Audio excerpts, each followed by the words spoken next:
Ladies and gentlemen, pull out your hair ties. It's time to let your hair down and truly get funky. Okay, so when it comes to blow drying your fringe, my first top tip for you is to always start with your fringe. Don't leave your fringe till last, okay? Leave the rest of your blow dry till last, but start with your fringe, because by the time you've dried your hair, particularly if you've got a cowslick or anything, your fringe will have started to dry in its own direction, and that's when you get those hideous kinks in that you can't manage. The next most important thing is that you need to have a product in your hair. Now, if you don't like a product, and I understand that, you want it to feel natural, I'm all about natural hair myself, but you still need to have something in there to give it some hold and to protect it from the hairdryer and to also kind of control the drying process. So I'm going to use Evo's Day of Grace. So Evo's Day of Grace is an amazing product because it's so lightweight, you really do feel as if there's nothing in the hair, but it's giving you heat protection and just that gentle bit of hold that means that you've got more control over the hair. So I've spritzed it through the rest of the hair, but I'm just going to put a bit through my fringe here. Then comb it through. Now, the next most important thing when it comes to your hairdryer is to make sure that you have a nozzle on it. And when it comes to blow drying a fringe, this is really important because you need to be able to direct the airflow quite precisely. And in fact, most of what I'm going to do here is done with the pressure of the airflow from the hairdryer, not with a brush. So starting out, having put my Day of Grace in, I'm going to take my hairdryer and I'm going to position from above here because I want the hair to hug the head. So I want to take that volume out and any kinks. I'm just using my fingers, making sure that I'm holding this down, okay, and using the hairdryer and skirt over, and you can see here now that that's making the fringe hug the head, but at the same time taking any of the movement out. I'm then going to guide it over this way to make sure that I get that there. Still using my hands and the air pressure. And you'll see that I'm concentrating on the root area. I'm not worrying about the ends. The direction the hair sits in comes from the root. So we can worry about the ends at the end because we can put different shape into those. And then, again, back down forward. Now, I think a lot of people's fringes get out of control when they're blow drying because they try and get a brush in there and then get a funny angle. That's why this is really important, because what this will do is make sure that your roots are nice and smooth and flat. So I am going to use a brush now. I'm going to use my paddle brush, but I'm just going to use this as an extension of my hand. So same technique, over to one side, down,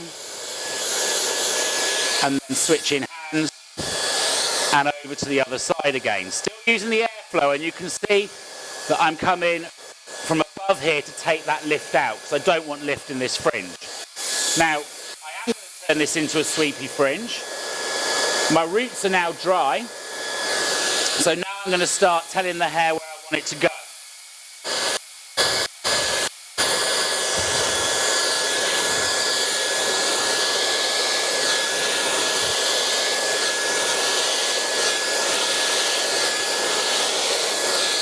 So you can see now what most people do is they go in and do this bit first, which then starts to create the movement that you don't want here that prevents the hair from sweeping. Because it's kind of odd, sweepy fringe, because we're telling the hair to do two separate things. We're telling it that we want it to come down, but then we're telling it we want it to go back. So you actually do both those processes in two separate steps. So I'm happy now that I've got my sweep in there. So now I need to start bringing this across. So to do that, I'm going to swap hands again. Take my hair here, put my paddle brush in, and now I'm going to be much more forceful with these ends. So I'm going to really start putting a kink into these ends.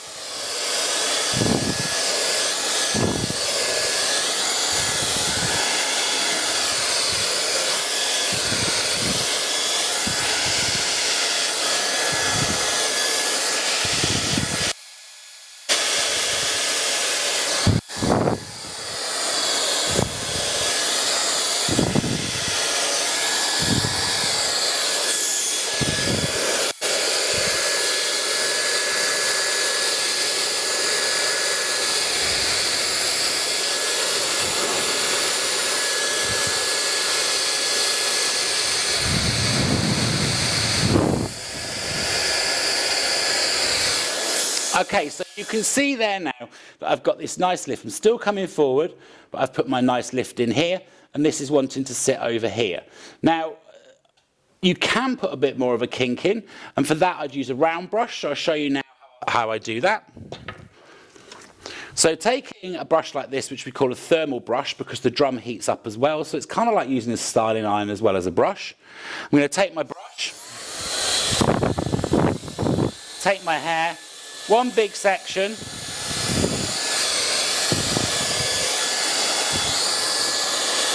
and then I'm going to pull the hair like so. But it doesn't matter now because my root, the shape is in at the root area. So it doesn't matter now that I'm pulling the hair in that direction because the root is already set in place. So I'm just heating the hair up, I'm not moving it around a lot.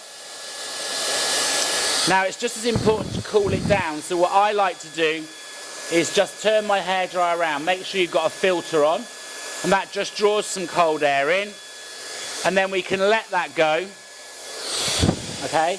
And you can see now that we've got much more of a kink pushing this hair back out the way. Now, like I say, this is a really light hold. If I wanted to increase that, then I could put something like haze powder in, or I could use something like Builder's Paradise. But that's basically my shape in there.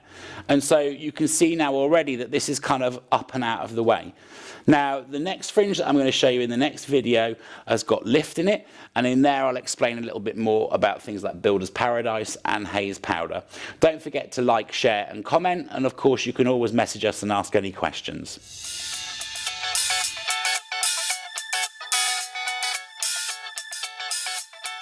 Let your hair down.